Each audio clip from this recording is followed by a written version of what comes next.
Boom!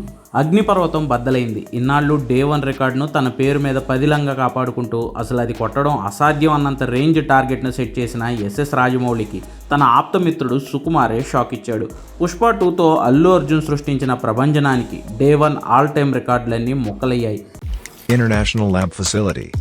Student lead startups. Great academic exposure.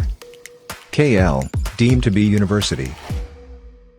ఏకంగా మొదటి రోజు ప్రపంచవ్యాప్తంగా 294 కోట్ల రూపాయల కలెక్షన్స్ను కొల్లగొట్టింది పుష్ప. ఇప్పటివరకు RRR 223 కోట్ల రూపాయల కలెక్షన్స్తో డే 1లో టాప్గా ఉండేది. దాన్ని బద్దలు కొట్టింది పుష్ప 2.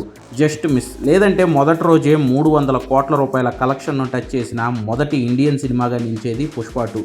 అటు బాలీవుడ్లోనూ భాయ్ జెండా పాతేశాడు. ఇప్పటివరకు బాలీవుడ్ బాద్షా షారుఖ్ ఖాన్ జవాన్ సినిమానే అత్యధికంగా 65 కోట్ల రూపాయలు మొదటి రోజు బాలీవుడ్లో సంపాదించగా, ఇప్పుడు అల్లు అర్జున్ తన స్టామినాను చూపిస్తూ మొదటి రోజే 72 కోట్ల రూపాయలు హిందీ బెల్ట్ నుంచి రాబట్టాడు.